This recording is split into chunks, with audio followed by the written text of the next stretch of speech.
Bonjour à tous, bonjour à toutes et bienvenue sur La Clé des Champs, le podcast qui donne la parole aux acteurs de l'agriculture française. Je suis Louise Lespard et j'ai hâte de vous amener avec moi dans cette aventure. Dans ce podcast, je vous permets d'en apprendre bien plus sur notre monde agricole en partant à la rencontre de personnalités remarquables qui œuvrent à faire briller nos campagnes. Je vous emmène dans les coulisses de nos fermes pour découvrir le quotidien de ces acteurs de l'ombre pourtant indispensables à notre pays. Aujourd'hui, j'ai le plaisir de me rendre chez François Tabuy à Serraval, en Haute-Savoie. Au pays du fromage, puisque la Haute-Savoie comprend pas moins de 8 fromages avec une appellation d'origine contrôlée, je ne pouvais faire autrement que de rencontrer un de ses producteurs. J'ai eu la chance de tomber sur François. Avec ses 70 vaches et ses 30 chèvres, il monte 6 mois dans l'année, plus haut dans les alpages, pour offrir à son troupeau la meilleure herbe possible. François a été aussi accueillant que pédagogue et clair dans ses explications. Ça nous a bien sûr permis de parler du reblochon, fromage star de Haute-Savoie, mais aussi d'échanger sur des sujets plus sensibles, tels que la menace qui plane sur les fromages au lait cru ou la présence du loup dans les montagnes. François est élu à la Chambre d'agriculture et participe à des groupes de travail sur ce dernier thème. L'occasion de découvrir que, comme souvent en agriculture, le sujet est complexe et la solution idéale pas facile à trouver. Bonne écoute!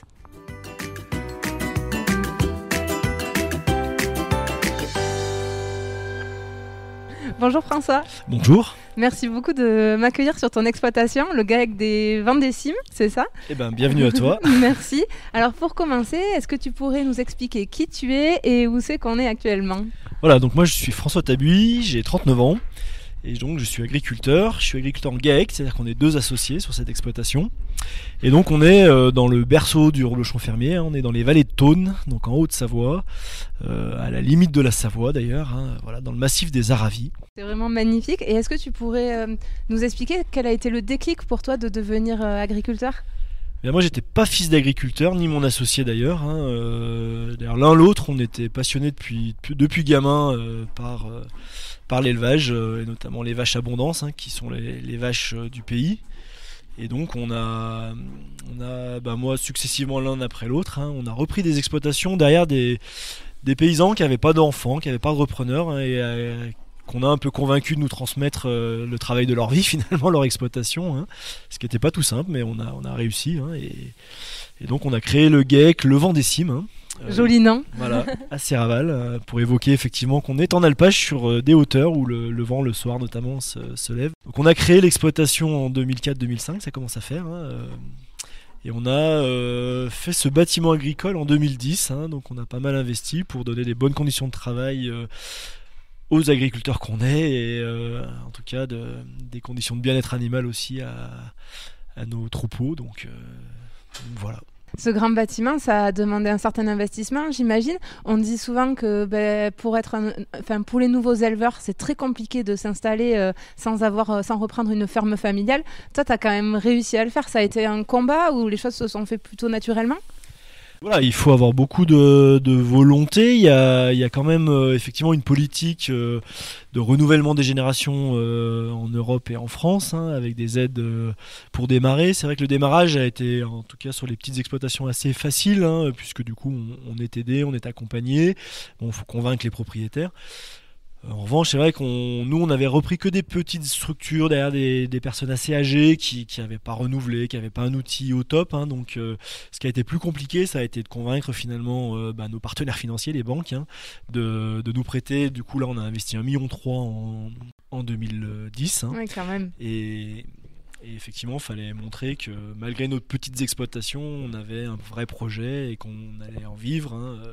Donc voilà, ça a été un bon combat. Ouais. Mais du coup, on a plusieurs institutions bancaires nous ont suivis, donc ça a permis de démarrer. Et 10 ans après, on est quand même content d'avoir fait ce pari et d'avoir été suivis. Ouais, pari gagnant, justement, vous vendez beaucoup de reblochons pour amortir tout ça. Voilà, Est-ce que tu pourrais nous décrire un peu votre activité, oui. Ton troupeau, le cheptel que vous avez et les fromages que vous produisez ? Sur l'exploitation, du coup, c'est déjà alors, on pourrait dire une grosse exploitation, mais on est quand même nombreux à en vivre et en travailler. Là, actuellement, on est donc 2 associés, on a entre 2 et 3 salariés sur l'année. Donc voilà, on a du coup 75 vaches laitières au total, de race abondance et tarine, qui sont un peu les 4x4 des laitières, c'est-à-dire que nous, on a des vaches qui font du lait, mais qui savent le faire dans des conditions difficiles de climat, de pente. Donc voilà, on a des belles vaches de montagne qui sont un peu l'image aussi de marque et d'authenticité de nos produits. On élève toutes nos génisses, ce qui est aussi un peu une particularité pour nous ici. Les génisses, c'est les jeunes vaches. Les jeunes vaches, c'est-à-dire que les futures vaches, il faut chaque année en élever une vingtaine pour renouveler le troupeau. Et puis, depuis 2010, on s'est lancé dans un petit atelier caprin.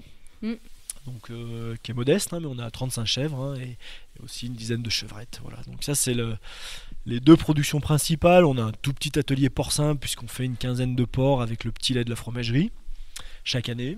Vous vous ennuyez pas. Et du coup, on s'ennuie pas. Si j'oublie quand même quelque chose, sur l'alpage l'été, on monte. On a ce site ici où on passe l'hiver, le printemps, l'automne, et les 4 mois d'été, 4 à 5 mois d'été, on estive, on monte avec l'ensemble des troupeaux.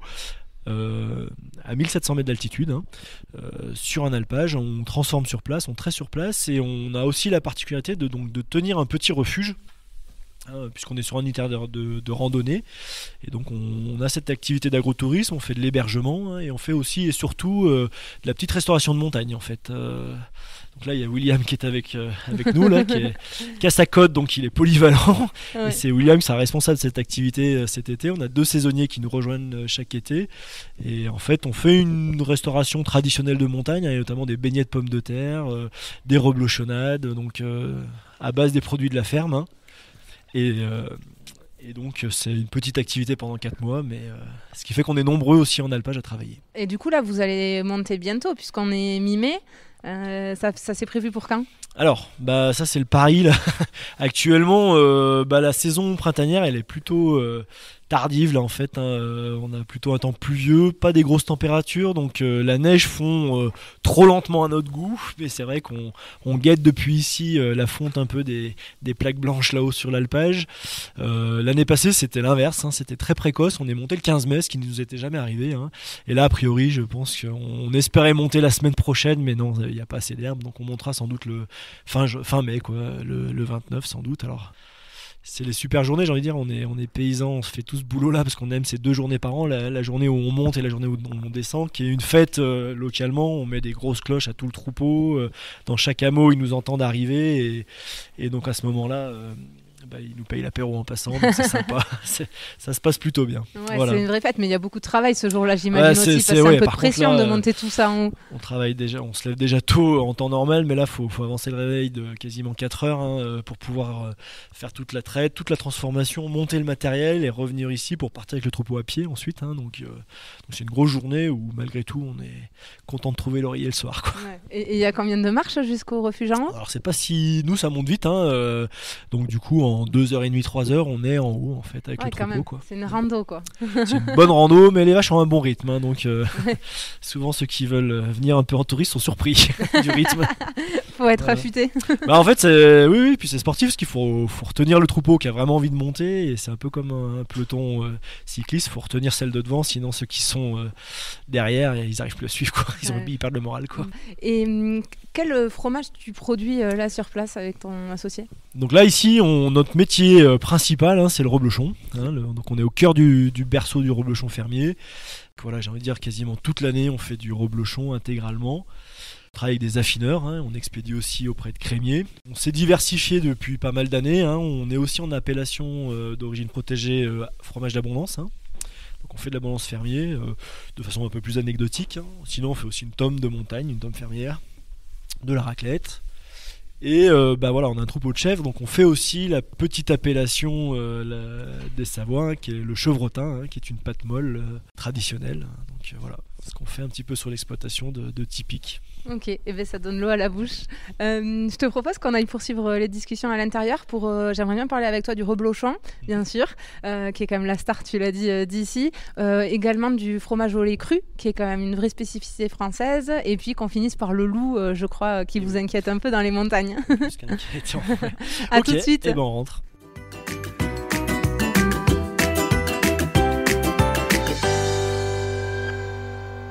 Bon, nous voilà revenus dans ton bureau, la salle à vivre de l'établissement. C'est ça, en fait, c'est le lieu où on se retrouve tous les jours avec tous ceux qui travaillent ici, finalement, entre la traite et la fabrique, notamment pour partager le petit déjeuner.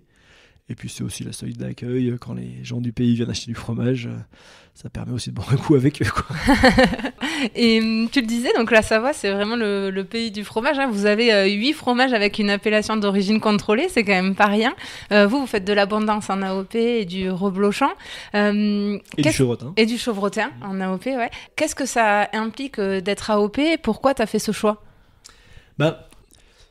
Il s'est imposé, c'est un choix naturel parce que finalement, c'est toute une filière, une dynamique de territoire collective là, qui est là et qui nous permet aussi de vivre bien parce qu'il y a des choix qui ont été faits par le passé. Je crois que les générations d'avant nous avaient eu du nez, hein, je crois, parce que quand il y a eu la modernisation de l'agriculture, où finalement il fallait des races très productives qui arrivaient outre-Atlantique et où le maïs prenait beaucoup de place dans les modèles d'élevage laitier, chez nous ils ont compris qu'avec nos montagnes, nos pentes, on serait pas compétitif pour faire jouer dans la cour des grands, j'ai envie de dire, de la production laitière. Et donc ils ont préféré se dire nous on va s'en sortir si on fait un produit qui se démarque, qui sera un produit de terroir, un produit d'authenticité, quoi. Et ça a été la démarche des appellations, de préserver finalement, un peu à contre-courant à une époque, de préserver ce qui faisait notre singularité. Finalement, quand on mange un produit AOP, tu manges un bout de territoire, tu manges effectivement une typicité de terroir, puisque des herbages sont différents, et puis parce que c'est des savoir-faire ancestraux qui se transmettent, et ça c'est aussi, j'ai envie de dire, tu fais pas que manger, c'est une partie de patrimoine culturel c'est que de la tu dévores, découverte. quoi. Ça vous permet de mieux valoriser le produit. Et sur le reblochon spécifiquement, qu'est-ce que tu imposes dans les grandes lignes, le cahier des charges pour être AOP ? Il y a des cahiers des charges qui sont pour moi plus un cahier de ressources, parce que souvent on le voit négativement comme une contrainte, alors que c'est des choix qu'on a fait d'être éleveur laitier en montagne de cette manière-là. Qu'est-ce que ça nous impose ? Alors déjà, en fait, on peut pas faire ça avec n'importe quelle vache. Dans le cahier des charges du reblochon, on peut produire qu'avec les vaches qui ont fait l'histoire de ce produit, donc l'abondance, qui est vraiment la vache du pays, la vache tarine, ou la tarentaise, comme vous voulez, qui vient de la vallée de derrière, en fait. Et puis on a le droit aussi à la Montbéliarde, qui est historiquement présente ici, mais qui est plus une vache de Franche-Comté en fait à la base, mais c'est une vache d'herbage, et elle est historiquement présente ici. Donc voilà, le reblochon, il faut avoir l'une de ces trois races. Donc nous on a les deux races les plus typiques, l'abondance surtout, et on a 4-5 tarines, parce que voilà, moi, mon père me disait qu'anciennement ils avaient tous au moins une tarine dans le troupeau. Nous on en a 5, mais voilà, donc on a ces races-là. Qu'est-ce que ça nous impose ? En fait, pour garder toute l'authenticité faut que les vaches mangent de l'herbe. Donc, c'est-à-dire qu'effectivement, on n'a pas l'hiver, il faut qu'elles mangent du foin, elles mangent du fourrage sec. On n'a pas le droit aux techniques plus récentes de l'ensilage ou de l'enrubanage, où on conserverait en fermentant finalement les fourrages, parce qu'on a besoin de couper l'herbe l'été pour leur donner l'hiver, puisque nous, pendant 5 à 6 mois de l'année, il y a de la neige, donc les animaux sont dedans, il faut les nourrir. Voilà, on s'est limité aussi sur la quantité de céréales qui complètent, parce qu'une vache, effectivement, avec le foin, elle va produire autour de 18 litres par jour, mais une vache qui vient de faire son veau, par exemple, elle va parfois produire 25, 30 ou 35 litres par jour. Et donc celles-là, on leur donne des concentrés, qui sont des céréales qu'on achète, puisqu'on n'en produit pas sur l'exploitation. Et là aussi, les appellations, elles ont obligé finalement à se contraindre à des matières toutes simples, les céréales, effectivement, blé, triticale, maïs, mais pas d'OGM, on a fait ce choix-là dans les filières. Et pas de sous-produits, donc pas de produits de mélasse ou de choses comme ça. Donc ça, c'est les conditions de cahier des charges. Puis après, il y a sur toute la transformation, où on a un cahier des charges qui nous impose on transforme le lait à chaud, c'est-à-dire qu'on ne refroidit jamais le lait. Le lait est transformé tout de suite après la traite pour garder finalement sa saveur, toutes ses particules fines, pour qu'on puisse bien les transmettre directement au fromage. On décaille manuellement, c'est-à-dire qu'on n'a pas automatisé cette opération du fromager. Voilà. Puis après, nous, on a fait des choix, on affine sur des planches en épicéa, qui est le bois local. Pour nous, c'est essentiel. Et ça va même marquer le fromage. On le retrouve un peu sur le croûtage. Voilà. Et après, il y a plein de détails, mais effectivement, c'est les races, c'est le fourrage, c'est l'alimentation des animaux qui est encadrée. Et le fait de monter en montagne aussi, non ? C'est dans Alors, le cahier c'est pas des dans le charges. cahier des charges. Ah, ok, d'accord. Mais par contre, nous, on a fait ce choix-là, d'aller tirer de l'herbage pour notamment laisser de la surface ici, puis parce que moi et mon associé, l'alpage, c'est vraiment une passion. Moi, je dis, mon métier, c'est l'élevage, c'est le fromage et c'est l'alpage. Oui, et puis j'imagine que le fait de faire monter les vaches en haut, ça te permet de laisser les prairies libres pour que justement l'herbe repousse et faire le foin derrière aussi. Alors, nous, J'ai envie de dire, l'alpage et l'appellation, ils sont liés. Nous, c'est pas écrit dans les cahiers des charges que l'obligation d'aller en alpage, mais le fait qu'on ait une appellation qui est permis de garder des agriculteurs nombreux, parce que finalement il y a une dynamique économique, ça a permis de garder les alpages. Si on était beaucoup moins nombreux, comme dans d'autres vallées alpines ou d'autres massifs français, finalement dans les alpages, on ne monte plus les vaches laitières, on monte plus que les génisses ou des moutons qui viennent parfois d'ailleurs. Tout ça parce que finalement, comme le produit est bien valorisé, dans cette commune là de Serraval, il y a une quinzaine d'exploitations, quoi. Et donc on est malgré tout assez nombreux à vivre de l'agriculture, quoi. Ouais, et s'il n'y avait pas les alpages, il y aurait moitié moins d'exploitations, si c'est pas plus, quoi. Et tu le disais, le reblochon est plutôt un fromage d'hiver. Ça m'amène à la question de l'auditeur qui est Denis, parce que je demande sur Twitter à chaque fois qu'est-ce que vous voulez demander, qui dit voilà, à quand un plat d'été pour le reblochon, parce qu'en fait tu nous disais là que tu produisais moins de reblochon, ça y est, parce que les gens n'en consommaient plus à cette période de l'année. Comment faire pour contrer cette saisonnalité ? Alors, non, le reblochon, au contraire. J'ai dit effectivement qu'il se consommait beaucoup de reblochon l'hiver. Oui. Alors, j'ai envie de dire même malheureusement. Et donc, toute la communication de notre filière, d'ailleurs, on a une communication nationale à la télé là, en ce moment, où on dit justement le reblochon, il se mange même l'été. Alors, c'est vrai que traditionnellement, le reblochon s'est beaucoup développé en même temps que le ski. Les gens venaient au ski et il a été connu beaucoup par la tartiflette. Alors, c'est très bon une tartiflette, et une vraie tartiflette, ça ne se fait qu'avec du reblochon. Sinon, c'est une fausse tartiflette, c'est-à-dire que vous ne recevez pas comme il faut vos convives. À bon entendeur. Voilà. Mais par contre, le reblochon, il est bon toute l'année, et particulièrement l'été, où finalement les vaches mangent de l'herbage, les prairies d'altitude. On a des fromages qui sont un peu plus jaune-ivoire, qui sont plus colorés, et effectivement assez goûtus. Donc le reblochon, voilà, pour nous, aujourd'hui, toute la communication, c'est de dire c'est pas que l'hiver, c'est pas que pendant le ski, mais c'est aussi l'été sur un bon plateau, autour d'un apéro, à sa place aussi entre le plat et le dessert, quoi, finalement. Et tu le disais aussi, donc le reblochon, vous le faites directement à chaud à la sortie de la traite. C'est aussi un fromage au lait cru. Qu'est-ce que ça veut dire, ça ? Toutes les appellations ici en Savoie et Haute-Savoie, dans ce territoire, sont au lait cru. Si on n'était pas au lait cru, tout ce que je vous ai raconté tout à l'heure sur le cahier des charges, sur la transmission de l'herbage, etc., si on pasteurisait, ce serait un non-sens en fait. C'est-à-dire que toutes ces pratiques, tous ces choix pour transmettre l'authenticité du territoire, du terroir, eh bien finalement ça ne servait à rien. C'est parce qu'en fait, qu'est-ce que c'est le lait cru ? Le lait cru, en fait, c'est une biodiversité, une énorme biodiversité. C'est quoi derrière tout ça ? C'est des milliards de bactéries en fait, qui sont issues aussi de l'environnement, de la typicité du produit, et qui font que le reblochon est quelque part unique chez moi et un peu différent chez le voisin, et n'a rien à voir avec finalement un Saint-Nectaire, et n'a rien à voir avec un camembert de Normandie au lait cru, parce que finalement ça transmet complètement une diversité, et cette diversité là c'est une énorme richesse en fait. Alors on est parfois inquiet, parce qu'il y a aussi des bactéries qu'on ne veut pas, quoi. Et aujourd'hui, on entend parler, notamment dans les médias, beaucoup du microbiote intestinal. Et tout ça, c'est des flux finalement entre qu'est-ce qui se passe dans l'environnement, qu'est-ce que mange la vache, qu'est-ce qu'elle transmet dans le fromage, dans le lait, et qu'est-ce que le consommateur ensuite ingurgite.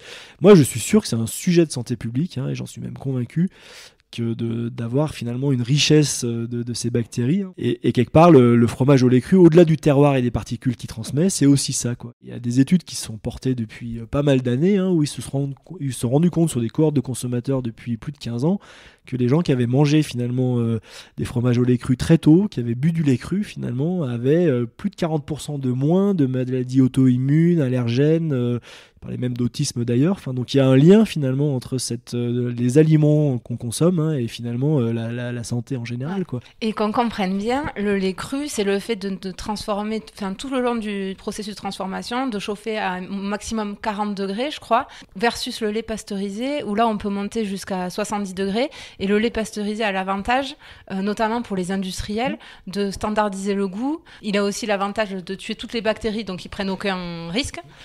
Et je voyais de stockage aussi, puisque le lait cru, je crois qu'au bout de 48 heures, il devient périmé, il est impropre à la consommation, alors que pour des industriels, le fait de le chauffer, comme ça après ils sont tranquilles pour stocker, j'imagine. Et pour clôturer ce que je suis en train de dire, le lait cru, c'est une vraie spécificité française aujourd'hui qui est mise à mal justement à cause parce qu'elle est accusée peut-être d'apporter des bactéries. Et c'est un truc qu'il faut préserver parce que c'est un vrai savoir-faire français. Tout à fait. Enfin, nous, on demande à l'administration comme elle sait le faire sur d'autres choses. Il y a une question de bénéfice-risque simplement. C'est vrai qu'on ne va pas raconter n'importe quoi. Il peut y avoir des problèmes. J'ai envie de dire, c'est comme si vous prenez votre voiture. Vous avez, il y a une probabilité faible, mais elle existe, qu'un chauffard vous rentre dedans et que vous perdiez la vie. Pour autant, vous prenez quand même la voiture, c'est-à-dire que elle vous apporte tout un tas de bénéfices. Et ben, j'ai envie de dire, le fromage, c'est un peu pareil. Et l'alimentation, c'est-à-dire qu'à un moment donné, effectivement, c'est un milieu vivant. Il y a un faible risque, qui est très faible finalement, d'avoir un problème. Mais par contre, le bénéfice, c'est ce dont on parlait tout à l'heure, c'est toute la richesse, cette richesse qui permet aussi aux consommateurs d'être résistants. Nos pays du Nord développés, si on va dans des pays sous-développés, on est incapable de se débrouiller si on ne trouve pas une bouteille d'eau minérale. Simplement parce que finalement, on a perdu cette résistance. Et puis pour répondre à la question de l'industriel ou pas, j'ai envie de dire ce qui fait aussi la différence, c'est que ces fromages industriels ont tous le même goût. C'est qu'en fait, finalement, l'industriel, il collecte énormément de lait dans énormément de fermes et il ne connaît pas chaque lait. Donc il est obligé de le pasteuriser, il l'uniformise finalement. Et ce qui fait qu'il a surtout le même goût, c'est qu'après, il faut qu'il retravaille. Donc finalement, il a enlevé toutes les bactéries parce que pour finalement enlever quelques bactéries qu'il ne voulait pas. Et il va remettre énormément de ferments lactiques. Les ferments lactiques, c'est rien d'autre que des bactéries, qu'on appelle des bactéries plutôt technologiques, qui vont venir aider à faire tel ou tel fromage. Et donc le fromage industriel, comme il a tout enlevé, qu'il n'y a plus de flore utile, il est obligé de remettre énormément de ferments, ce qui fait que finalement on a une standardisation quand même des goûts, parce que ces ferments sont aussi des ferments industriels, etc. C'est en danger à tel point que le lait cru est interdit dans certains pays, notamment les États-Unis ou le Canada. C'est ça, Alors... Ouais, mais la preuve, alors les États-Unis sont habitués pour être souvent dans les extrêmes. Et finalement, oui, il y a eu, notamment, je crois, c'était dans les années 90-2000, des gros débats, notamment au niveau de l'Organisation mondiale du commerce, avec des normes qui étaient imposées pour ne pas avoir ces types de produits. Et aujourd'hui, qu'est-ce qu'on observe, y compris aux États-Unis? Il y a un mouvement complètement inverse, justement, alors qui est à toute petite échelle, à l'échelle des États-Unis, mais finalement de producteurs qui se relancent et de consommateurs qui reviennent complètement sur des produits et qui reviennent en France, finalement, ou en Europe, voir comment on faisait du fromage anciennement, quoi, en fait. Ouais. Donc c'est dire que finalement ça change. Aujourd'hui, je pense que on est allé tellement loin dans la standardisation, dans la norme, des normes pour tout cet alimentaire. On revient aujourd'hui, j'ai envie de dire, à raison gardée autour de produits qui ont plus de sens, quoi. Et je voyais aussi que le Sénat, là, dans son dernier rapport sur le sujet, préconisait ou demandait que ce savoir-faire-là du fromage au lait cru soit reconnu au patrimoine mondial de l'UNESCO pour préserver en fait cette tradition chez nous, quoi. Nous, on en est convaincus. Ça a été toute la démarche de l'appellation. Aujourd'hui, notamment là, au niveau des massifs, on est en train de présenter cette démarche-là, effectivement, d'inscription de ces savoir-faire alimentaires, culinaires aussi derrière, comme une diversité aussi culturelle et un patrimoine vivant. Donc c'est une démarche qui est engagée, tout comme on est vient d'être reconnu par l'UNESCO, la reconnaissance finalement de la transhumance et du pastoralisme comme patrimoine mondial de l'humanité, quoi. Ouais. Parfait, ça tombe bien que tu parles de pastoralisme, donc c'est le fait d'être berger en montagne, le pastoralisme. Tout à fait. Parce que j'aurais bien aimé parler avec toi de la problématique du loup dans les Alpes, puisque notamment je crois que tu travailles à la Chambre d'agriculture, tu es élu et tu travailles un peu sur tous ces sujets. Alors le loup, je voyais qu'en 1880, on avait ordre de l'abattre, on avait même des primes pour l'abattre. En 1939, je crois que c'est le dernier loup qu'on voit en France. Et aujourd'hui, il est revenu. Comment il est revenu, le loup ?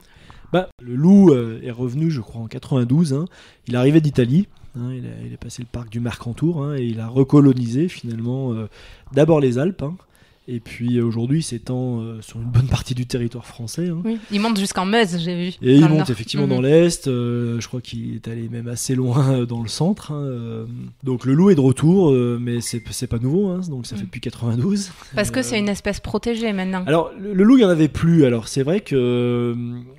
En 80, je crois que c'est dans ces années-là, il y a eu de signer la Convention de Berne, qui au niveau mondial a fait que certains États se sont engagés à préserver ces espèces en voie de disparition. Donc c'était facile de signer toutes ces conventions parce qu'on n'en avait plus du tout. Et il y a eu aussi la directive Habitat au niveau de l'Europe qui a vraiment protégé de façon draconienne ces individus. Bon. effectivement, quand il y en avait quasiment plus ou pas, ça posait aucun souci. Aujourd'hui, c'est un vrai débat, c'est d'énormes problèmes dans nos territoires, et aujourd'hui, on n'est plus du tout dans la situation de 92. C'est-à-dire qu'aujourd'hui, l'État français nous dit qu'il y a environ, je crois, 600 loups sur l'arc alpin. Nous, on est convaincus qu'il y en a beaucoup, beaucoup, beaucoup plus, parce que même sur ce territoire-ci, on a eu des réunions avec les services de l'État. On nous dit il n'y a que 5-6 loups sur cette quinzaine de communes, et en fait, même sur une attaque, il a été observé plus de 6-7 loups localement. Et en fait, aujourd'hui, il y a une recrudescence d'attaques qui est exponentielle, vraiment, et qui nous laisse à penser qu'il y a beaucoup plus d'individus qu'on ne l'affirme. Alors, effectivement, ils sont comptés, mais voilà, c'est un vrai débat aujourd'hui public de savoir où c'est qu'on en est. Et tout ça pour dire aussi qu'on ne peut pas avoir la même adaptation à cette population de faune sauvage quand il n'y en avait plus du tout, ou que quelques individus qui revenaient en 92, et aujourd'hui où finalement le loup se reproduit et n'est plus en voie de disparition. Moi, je dirais simplement aujourd'hui, qui c'est qui est en voie de disparition ? C'est le pastoralisme, clairement. Nous, on est dans des territoires où ça devient impossible finalement de faire son métier, ça devient impossible d'élever finalement des animaux et d'avoir que les yeux pour pleurer pour les voir se faire dévorer. Pour nous, c'est un sujet très difficile. Alors, on n'est pas à demander l'extermination du loup parce que voilà, c'est pas le sujet. Ce qu'on observe depuis 92, c'est qu'il y a en fait finalement un échec des mesures de protection des troupeaux, tout simplement. On s'est complètement trompé, c'est-à-dire qu'en fait le loup est toujours surprotégé, c'est-à-dire qu'on n'a quasiment pas le droit de le tuer. On a depuis quand même quelques années réussi à montrer qu'il fallait éliminer les individus qui posaient le plus problème. Donc effectivement, bon an mal an, l'État permet d'abattre les loups les plus pénibles, c'est-à-dire une cinquantaine par an, 50-60 loups je crois à l'échelle nationale, avec des protocoles très compliqués pour les éleveurs, et il faut mettre en place tout un tas de mesures de protection qui sont aujourd'hui contre-productives, c'est-à-dire qu'avant on pâturait les alpages au fur et à mesure de la pousse de l'herbe, on pâturait partout comme il faut. Aujourd'hui on est obligé de rassembler tous les troupeaux en parc de nuit, pour le bien-être animal c'est pas pertinent, on surpâture autour de ces parcs de nuit, on sous-pâture dans les secteurs, voilà, donc on est dans une impasse un petit peu avec ça. Excuse-moi, je te coupe, mais pour que les gens aient un peu un ordre d'idée en tête, je voyais que depuis 2012, c'était plus de 1000 animaux, donc souvent des moutons, qui étaient tués par le loup chaque année. Et donc en 2020, on arrivait à 12 000 bêtes tuées pour 580 loups, les 600 dont tu nous as parlé. Et donc c'est là qu'on voit qu'il y a un vrai coût économique pour les éleveurs, puisque c'est des pertes sèches, et social, j'imagine. J'étais avec une amie, Léa, qui écoute le podcast, que je salue, mais qui habite ici, qui me disait que socialement, c'était un vrai problème aussi, parce qu'il y a les pour, il y a les contre, et c'est tendu quand on en parle. Oui, puis si vous voulez, aujourd'hui, voilà, sur nous, la commune ici, au Boucher-Montcharvin, moi je suis élu, on loue des alpages communaux, on a un alpage qui est très difficile, qui est important d'être pâturé, sinon il y a des avalanches et ça peut être dangereux l'hiver.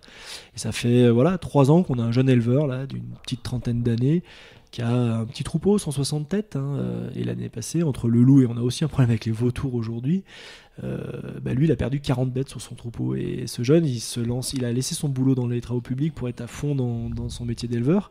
Il a une petite fille qui a 3 ans en fait, et la seule solution qu'on a trouvée pour l'été qui se prépare, il a dû investir dans une cabane de gardiennage, et donc lui il va passer toutes ses nuits à 2000 mètres d'altitude dans une petite cabane de 3 mètres carrés grosso modo, pour pouvoir garder son troupeau, pour pouvoir être prêt à intervenir au cas où il y aurait un problème, pour pouvoir rassembler les bêtes et puis les emmener au pâturage, les rassembler. Alors que dans les Aravis, contrairement aux Alpes du Sud ou peut-être aux Pyrénées où il y a des très grands espaces où on peut réunir des milliers de têtes et mettre un berger, et encore on a beaucoup d'exemples où malgré le berger, malgré les chiens de protection, eh bien, il y a encore une augmentation des attaques qui est colossale. Voilà, nous aujourd'hui socialement, je trouve que c'est pas enviable pour un jeune père de famille de passer son été à dormir dans un bout de cabane parce que ça n'allait plus être avec sa famille en fait pour protéger son troupeau. Donc socialement c'est très lourd. Et puis effectivement, tu passes un été à ramasser des cadavres, 2 étés, 3 étés, t'as envie de jeter l'éponge. Donc, et aujourd'hui... Ouais, parce qu'en plus, le loup, il y va pas par 4 chemins. J'ai vu des images d'après-attaque. Il a besoin, tant que ça bouge, il tue, quoi. Donc c'est vraiment dramatique. Et donc aujourd'hui, ce qu'on constate, c'est que ces mesures de protection qu'on a mis en place depuis des années... Tu peux nous les décrire, ces mesures de protection ? Aujourd'hui, pour être notamment indemnisé en cas d'attaque, il faut avoir mis en place au moins 2 mesures de protection. Donc il y en a une qui est obligatoire finalement, c'est les parcs de nuit. Et ensuite il faut le chien de protection. Donc selon les troupeaux, il en faut 1, 2, 3, Ça, 4. c'est les patous c'est les patous, les fameux patous. Il y a d'autres races aussi, mais c'est des très gros chiens. Alors, ils posent vraiment problème dans le territoire, parce que finalement, c'est plus possible de randonner dans des secteurs où il y a des patous. Donc, on s'est déjà fait, on a voulu traverser un troupeau de moutons et on n'avait pas fait gaffe et on a vu un patou débarquer. C'est vrai que ça fait un drôle d'effet. Alors, on a fait demi-tour direct et il s'est rien passé. Il faut surtout pas traverser un troupeau. Oui. En fait, Il faut vraiment, si vous approchez le troupeau, le chien il est dressé à dire s'il y a quelque chose qui s'approche du troupeau, et bien je monte les dents. Donc il faut vraiment, ceux qui nous entendent. Quand on est à l'approche d'un troupeau de moutons, même si en général ils chôment, c'est-à-dire qu'ils se reposent en plein après-midi sur le sentier dans les endroits plats, il faut contourner très très largement le troupeau pour ne pas inquiéter les chiens de protection. Et voilà, et ça fait partie des sujets. Donc il y a le chien de protection et puis après il y a le gardiennage en fait des troupeaux. Aujourd'hui l'élevage ovin c'est déjà difficile, donc il faut effectivement financer un berger. Les ovins c'est les moutons brebis. C'est les moutons brebis. Alors on est aidé effectivement dans le cadre du plan loup par l'Europe et l'État, quand même l'autofinancement qu'il faut apporter en face. Ça tombe bien, c'est ma minute économie. L'État vous aide beaucoup là-dessus. Tu pourrais nous dire les aides que vous avez de l'État sur ça ? Alors nous on n'a pas de berger puisqu'on rentre nos chèvres notamment toutes les nuits, donc on a une mesure qu'on appelle éleveur gardien. Alors, je crois que l'État, pour le surcoût de gardiennage, nous donne, je crois, 15 € par jour, en fait. Nous, c'est dans notre territoire. Par contre, effectivement, quand il y a suffisamment de têtes, alors je crois que c'est 150, je crois qu'on peut avoir 80% d'aide pour avoir un berger. Mais en fait, qu'est-ce qu'on s'entête aujourd'hui dans les troupeaux où même il y a un berger, où il y a parfois 3 ou 4 patous, en fait, un jour de brouillard, ils se font quand même taper, quoi. Et aujourd'hui, on a plutôt éduqué le loup, finalement, à contourner toutes ces mesures de protection. Il est très malin, c'est une bestiole vraiment futée. On a aiguisé finalement son appétence pour les proies domestiques parce qu'il a absolument plus du tout peur de l'homme. Il y a un papier qui est sorti là des chercheurs de l'INRA qui dit ça, qui dit en fait aujourd'hui c'est plus du tout efficace. Il faudrait, vu la population lupine, il faudrait simplement que le loup réapprenne la peur de l'homme. Et puis nous on demande simplement de pouvoir défendre dignement notre travail, voilà, et puis bon, pour nous aujourd'hui il y a 600 loups, tout comme aujourd'hui on régule les populations de sangliers. Le loup il faut qu'il soit régulé, on est dans des espaces. Mais moi je trouve que c'est quand même une sacrée hypocrisie tout ça parce que finalement on a une société, nous on a la Haute-Savoie par exemple, on a la proximité de Genève, on accueille 12 000 habitants de plus par an, c'est énorme. On bétonne à outrance. Vous descendez à Annecy, vous avez à portée de vue une vingtaine de grues, quoi. En fait, on bétonne, on urbanise énormément. On a encore des modes de vie qui font que notre alimentation, elle fait des kilomètres en bateau, en avion, etc. Et en fait, la société, elle est essentiellement comme ça. Elle se réforme presque pas là-dessus, on voit bien. Mais par contre, pour se donner bonne conscience, on dit aux quelques montagnards qui sont dans des vallées où on essaye, nous, de garder des dynamiques économiques, sociales, etc. On dit, débrouillez avec le loup, faut surtout pas lui enlever un poil, quoi. Et ça, je trouve que c'est une énorme hypocrisie aujourd'hui où finalement, on a un mode qui détruit globalement le foncier, qui détruit l'environnement de civilisation. Et par contre, en montagne, les quelques éleveurs qui font du pastoralisme, qui travaillent sur de la biodiversité, ils ont même pas le droit de défendre leur troupeau, quoi. Et je clôture la minute économie, on a un peu dérivé, mais effectivement pour l'État, ça, je voyais que ça représentait 38 millions d'euros, puisqu'ils vous indemnisent aussi quand il y a des bêtes qui sont tuées. Donc pour la société, le coût du loup aujourd'hui, sur 2020, c'était 38 millions, quoi. Alors j'ai pas tous les chiffres en tête. Je crois que 38 millions, c'est les mesures de protection. Oui, c'est tout confondu. Voilà. Indemnisation, mesures de protection. Alors, tout. Ça commence à dater, je pense qu'il faudrait vraiment le réévaluer. Je crois qu'il y avait eu des rapports parlementaires qui avaient évalué entre les mesures de protection, plus l'indemnisation, plus finalement les coûts indirects finalement de gestion par notamment tous les services publics, parce que toutes ces attaques elles doivent être constatées par des agents assermentés, etc. C'était plus de 50 millions d'euros en fait, effectivement. Ouais. Alors qu'est-ce qu'on est nous, les quelques éleveurs de la montagne, pour ces 50 millions d'euros? Mais finalement, effectivement, qu'on y mette des moyens quand le loup était quasiment en voie de disparition, j'ai envie de dire évidemment. Mais par contre, aujourd'hui, il faut qu'on change. Je vais prendre une expression de fusil d'épaule, quoi. En fait, il faut gérer ça autrement. C'est-à-dire qu'on peut plus rester dans ça. Ça a montré son échec. Il faut réguler le loup. faut faire baisser la pression de prédation et il faut lui réinculquer la peur de l'homme, tout simplement, quoi. Et alors, je vais te poser des questions de manière un petit peu provoque, parce qu'évidemment, on a bien conscience de la souffrance que c'est pour les agriculteurs et de tous les services, on en parlera après, que vous rendez à la montagne, vous, et du coup à l'homme. Mais puisque si vous êtes indemnisé autant, finalement, votre perte économique, peut-être qu'elle est restreinte. Et donc, finalement, est-ce qu'on peut ne pas se dire, OK, il y a des bêtes qui sont tuées, les agriculteurs sont rémunérés et ça s'arrête là, quoi. Alors, cette question, c'est facile à répondre, en fait, finalement. 50 millions d'euros, ça paraît énorme, hein, mais finalement, à l'échelle des éleveurs, c'est tout petit. Les éleveurs, ils n'ont pas envie de vivre d'aide, hein, ils ont envie de vivre de leur travail, tout simplement. Et puis, effectivement, une bête qui, si elle est constatée attaquée par le loup, va être indemnisée. Déjà, on ne fait pas ce travail-là pour ça, hein, pour aller ramasser des cadavres. Moi, je vous parlais du vautour, hein, la plupart du temps, nous, quand on arrive sur les carcasses, elles ont été complètement mangées par les vautours, et donc on ne peut plus prouver que c'est le loup, notamment. Il faut les retrouver, c'est-à-dire que nous, les moutons, notamment, sont dans des pentes super escarpées, et bien souvent, quand il y a des attaques, le loup les pousse dans des endroits où l'homme, on n'y va plus à pied, quoi. Donc souvent, il y a des pertes, hein, qui ne sont pas indemnisées. Et puis il y a nous ce qu'on appelle tous les coûts indirects, c'est-à-dire qu'effectivement, la bête tuée, elle est indemnisée si on la retrouve à temps. Mais par contre, qu'est-ce qui se passe ? En fait, il y a toutes les pertes indirectes qu'on a énormément du mal à faire reconnaître. Tout simplement, traditionnellement, c'est des agneaux d'alpage. C'est-à-dire qu'effectivement, l'agneau qui est consommé, c'est un agneau d'herbage, etc. C'est plus possible. C'est-à-dire qu'un troupeau qui a été attaqué 1, 2, 3, 5 fois dans l'été, les agneaux ne font absolument plus de croissance. Donc là, on a une perte énorme. Il y a des troubles finalement de comportement des animaux qui font que pour l'éleveur ça devient infernal. Il y a des stress en fait énormes qui provoquent des avortements, des problèmes de reproduction sur les troupeaux. Et ça finalement c'est des pertes indirectes que l'éleveur ne sait faire reconnaître, quoi, en fait, hein. Ouais. Donc aujourd'hui c'est un coût qui est bien au-delà de ça. Et puis j'ai envie de dire le coût moral, le coût social pour l'éleveur, c'est infernal, quoi. Et ma deuxième question, c'est le loup, il est dans son habitat naturel, puisque même s'il avait disparu, il y était à l'époque avant l'extermination de la part de l'homme.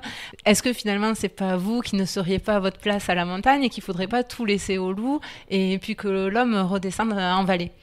Ouais, mais je dis, mais on peut avoir ce postulat collectif, mais alors on le fait jusqu'au bout, c'est-à-dire qu'on va aller enlever les pylônes de ski, on va aller finalement accepter de laisser totalement la nature à la nature, et je sais pas où c'est qu'on va aller, quoi. Moi, je pense qu'aujourd'hui, c'est mon point de vue. Je pense on respecte la nature, et je pense que les éleveurs, par définition, respectent la nature. S'il n'y avait pas le pastoralisme ici dans les Aravis, hein, vous auriez au sommet, effectivement, là où les avalanches, elles ramassent les arbres, un petit peu d'herbe, hein, mais partout ailleurs, on n'aurait que de l'épicéa. Et donc, en fait, on n'aurait plus que ça dans la nature. Nos alpages seraient tous fermés, c'est-à-dire qu'on n'aurait pas cette vie. Moi, j'ai cité un autre exemple, hein. L'Europe a accompagné la réintroduction du mouflon, hein, qui est un mouton sauvage, en fait, hein. Il y a beaucoup d'aides aussi pour la réintroduction du tétralyre, quoi, en fait, hein, qui est un gallinacé très, très, très typique. Le tétralyre, lui, il a besoin ce qu'on appelle un habitat semi-pâturé, en fait. C'est-à-dire qu'il ne peut pas vivre dans les bois, hein, mais il a besoin de petits taillis, donc il faut que ces zones-là soient pâturées.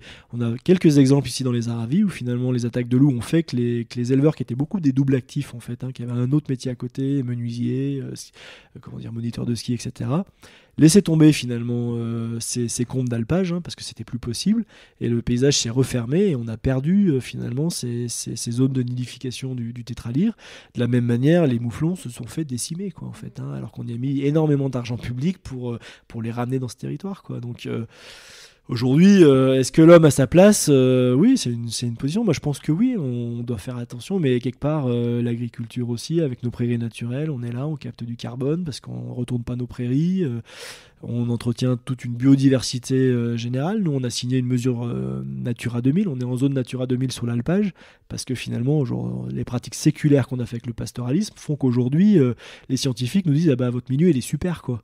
Sauf qu'aujourd'hui, on ne pourra plus du tout pâturer comme avant et en fait, on va avoir, à mon avis, une régression globale de la biodiversité pour préserver de façon un peu anarchique une espèce. Et l'idée encore, c'est pas de l'exterminer, c'est de mieux la gérer, quoi. Ouais. Voilà. Ah ouais. Oui, je lisais le rapport de l'INRAE aussi qui expliquait que tout ce que tu nous dis, que vous rendez de vrais services à la montagne, à la nature, de par le pastoralisme. Bon, alors du coup, maintenant qu'on s'est dit que le loup devait être là, que l'homme devait être là, donc toi, ce que tu dis, c'est qu'il faut rééduquer le loup à la peur de l'homme. Et donc là, quand tu dis ça, c'est que tu penses qu'il faut donner plus de latitude à l'éleveur pour faire peur au loup? Puisqu'aujourd'hui, vous pouvez pas abattre un loup qui attaque votre troupeau, vous pouvez pas l'abattre. Alors si, on a maintenant la possibilité. Alors ça s'est fait très très lentement d'avoir des tirs de défense, mais avant d'avoir tir de défense, il faut avoir été attaqué plusieurs fois, il faut évidemment avoir mis les mesures de protection en route, et c'est des arrêtés préfectoraux, c'est des démarches très très lourdes qui parfois sont attaquées par les associations environnementales, donc en général le temps que tout se mette en œuvre, finalement la saison est finie et l'éleveur a perdu une partie de son troupeau. Donc voilà, nous on demande effectivement plus de latitude, il faut simplement que l'éleveur puisse se défendre, tout simplement. Dès qu'un loup devient trop menaçant pour un troupeau, et lui réapprendre qu'il faut qu'il chasse la faune sauvage plus que nos troupeaux, quoi. Donc voilà, je pense que ça c'est un enjeu tout simple, c'est des choses, et aujourd'hui les chercheurs effectivement vont dans ce sens-là parce que le loup a plus peur de rien, quoi. Et en tout cas nous on est de ceux qui pensent que ce serait dommage de perdre tous ces... Alors les scientifiques parlent de services écosystémiques finalement, de perdre toutes ces aménités positives de l'agriculture, parce que finalement on a une gestion qui est dogmatique d'une espèce qui certes fait rêver. Le loup c'est une espèce mythique, etc. Mais en fait il faut pas regarder les choses que par le bout de la lorgnette, il faut regarder la globalité finalement de l'impact environnemental et des atouts finalement d'écosystèmes qui sont des écosystèmes où l'homme est là depuis le néolithique. On sait qu'aujourd'hui il y a du pastoralisme depuis le néolithique, on disait le Moyen-Âge. Et c'est ça qui a fait qu'aujourd'hui, on est en zone Natura 2000 parce que finalement on a su préserver avec des pratiques équilibrées. Et à l'époque, ils se posaient quand même pas trop de questions, fallait qu'ils mangent. Donc les prédateurs, effectivement, ils les ont fait reculer, quoi. Ouais. Bon, c'est toujours une histoire de compromis, quoi, comme d'habitude. Aujourd'hui, il y a un compromis à trouver, mais on a besoin finalement des auditeurs, de la population, pour mieux comprendre quelle est la réalité. Bien sûr qu'on a envie de garder ces espèces-là. Je pense que oui, ça, tout le monde est d'accord. Aujourd'hui, il faut trouver une manière de le gérer qui est moins. La nature, c'est pas un sanctuaire, elle est pas sous cloche. En fait, c'est un équilibre effectivement ici entre les activités humaines et cette nature. Et donc aujourd'hui, il faut qu'on veille à ces équilibres-là, soient pas menacés, quoi. Écoute, merci beaucoup de nous avoir éclairé sur tout ça. Je pense que c'était intéressant. Et maintenant, je vais passer à mes questions de fin. Ma première, c'est qu'est-ce qui te rend fier à toi d'être agriculteur ? Moi, ce qui me rend fier, c'est alors effectivement quand avec des amis, avec des randonneurs qui viennent sur l'alpage, et on leur fait découvrir notre reblochon, et que là, on voit des sourires, on voit des petites remarques, des comme c'est voilà. Là c'est effectivement notre travail, il est physique, il demande beaucoup d'engagement, et effectivement ce travail là il est remercié quand on a cette attitude là. Puis après peut-être simplement, j'en parlais tout à l'heure, nous on adore l'alpage. Et on adore quand on monte en alpage, quand c'est la fête avec tous les hameaux dans les villages, etc. Et ça, c'est une journée où ça me rend fier parce que tout simplement, le travail qu'on fait un peu à l'ombre dans nos étables tout l'hiver, là, il est au grand jour. Les habitants sont contents de voir monter les troupeaux. Je pense que ça rythme aussi la vie locale. Ça annonce le printemps, l'été. C'est un peu votre Tour de France. C'est notre petit Tour de France à nous. Et c'est vrai que c'est... Voilà, et du coup, on a beaucoup de gens des villages qui viennent nous voir tout l'été en alpage parce qu'ils veulent retrouver aussi ce qu'ils ont vécu peut-être quand ils étaient gamins. Ma deuxième question, c'est est-ce que tu aurais un truc à nous donner pour qu'on puisse étaler notre science la prochaine fois qu'il y a du reblochon à table ? Voilà, s'il y a du reblochon à table, faut peut-être comprendre d'où est venu ce mot reblochon, faut l'expliquer. Alors j'ai envie de dire, la Révolution française c'était 1789, mais les paysans dans nos montagnes, ils voulaient déjà retrouver des droits, parce qu'effectivement au Moyen-Âge, c'était les nobles, voire même l'Église, les moines qui détenaient les terres, globalement, et évidemment les alpages.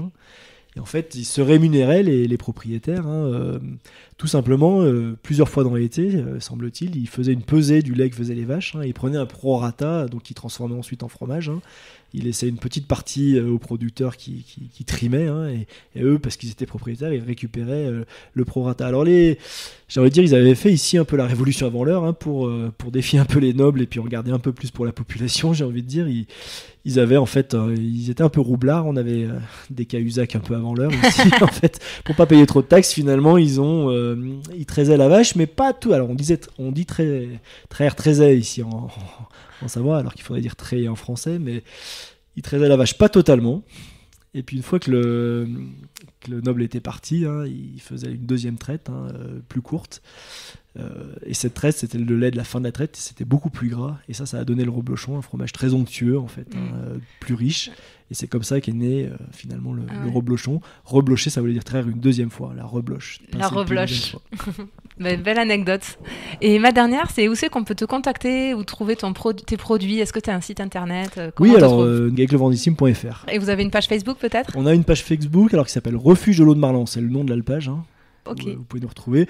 Puis pour trouver le produit, je pense que le plus simple, c'est venir le voir dans son environnement, venir partager un petit bout de moment dans notre alpage. On a ce petit refuge où on fait à manger, où on héberge, et donc ça permet de découvrir le fromage dans son lieu. Voilà. Parfait. Bon, merci beaucoup François pour ton accueil. À bientôt. À bientôt.